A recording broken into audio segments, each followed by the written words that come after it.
Okay, we will begin with geometric series. You have the form of a times o to the nth power. In geometric series, you have something to an nth power. If the absolute value of o is less than 1, your series converges. And if o is greater than or equal to 1, then the series diverges. Now for two example problems. In this case, because 2 is greater than 1, this series diverges. Over here, we have a geometric series of 1/3 to the n. 1/3 is less than 1, and so the series converges. In geometric series, we are able to determine the actual number that the series converges to. To do this, we use the form a over 1 minus r. A, in this case, is the number in front of the problem, or if it is in this case, it's assumed to be 1. If we take 1/3, you have 1 over 1 minus 1/3, which is 1 over 2/3, which ends up being 1.5. For our next technique, we'll go over direct comparison. Direct comparison is used as kind of a last resort technique for whenever you don't really know how to solve a series. Like, we'll call this series A. It's 3 over e to the n to the 4th. We have the feeling that that converges. You can't really prove that mathematically yet. You're not sure how. So what you do know is that 1 over e to the n, you know that converges. So what you're going to do is you're going to compare the two. And you can see here, again, we have series A and B. So if you have a series A is less than series B, and we know that B converges, then we know that A also converges. You can show this if you use like two balloons here. So in this situation, we know that A is less than B. So A is this one on the inside, and B is this one on the outside.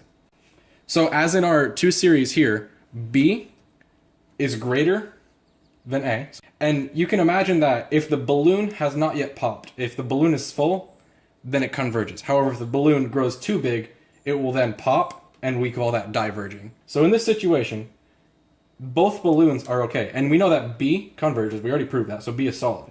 So A, being inside of B, must also converge. Alright, and now conversely, real quick, we're just going to ignore these two series. If A is greater than B, and we know that B is divergent, we just said, we know that the balloon has grown so big that it popped, so B is divergent. Then we know that A is also divergent, because again, assuming the balloons are like, the same potential size, that A is also divergent, because if the one on the inside pops, so must the one on the outside. Alright, for our next test, we're going to do the alternating series test. Alternating series, they're just exactly what they sound like. It's any series that's alternating back positive, negative, positive, negative. Most of the time, what you're going to see is -1 to the n, and then some other values for a sub n. You notice how -1 to the n for any even value of n will be positive, for any odd value of n will be negative. So you can see that going back and forth.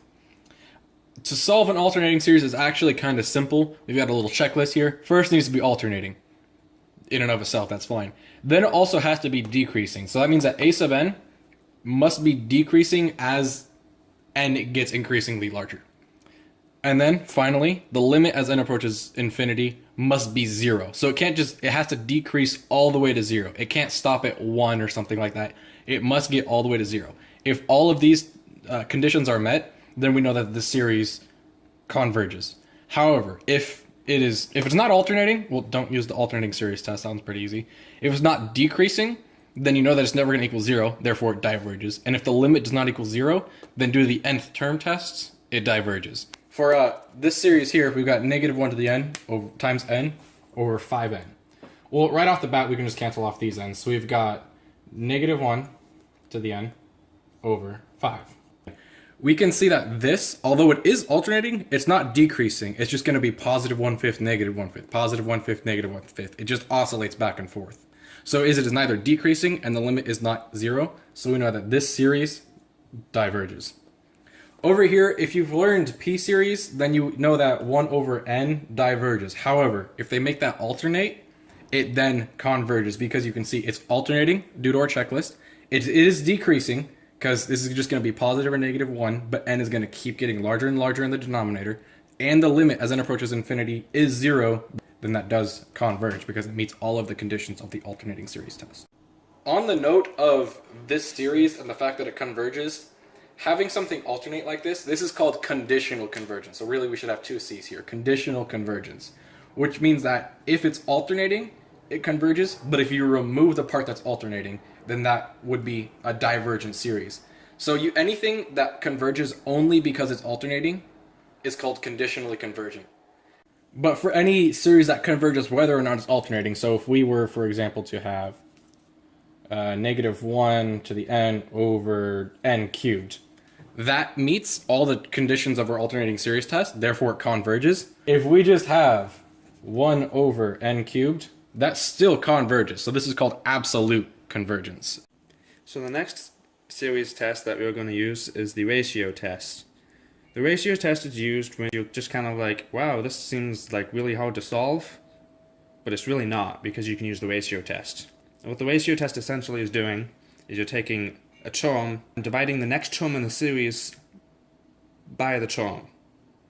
And so what this essentially is doing is if the next term over the current term is greater than 1, then that means each term is getting increasingly bigger than the next, and so it will diverge. If it's less than 1, that means that each term is smaller, and so it's getting increasingly smaller and smaller, and so it will converge. And if it equals 1, then you can't really use the ratio test because you're not sure what's going on. Now for some examples. Here we have n factorial over 3 to the n. This is kind of confusing to look at because you have so many n's, and so as this increasingly gets larger, you're not really sure what it'll do. So in this case, we take limit as n goes to infinity. So in this case, because we have the factorial here and the factorial plus 1, the factorial parts cancel out, and 3 to the n and 3 to the n plus 1 cancel out, and so you're left with n plus 1 over 3, which gets increasingly larger and goes to infinity. Now, because this goes to infinity, that is obviously greater than 1, and so we know that this series diverges. On this side, we have 7n over n factorial. And so we take the limit as n goes to infinity again of the n plus 1 term, so 7n plus 1 over n plus 1 factorial, and you divide it by the standard term, so multiply by the reciprocal, and you cross out the factorials, simple simplification, and you're left with 7 over n plus 1. Well, because it's as n is going to infinity, n plus 1 is a really, really big number. This goes to 0.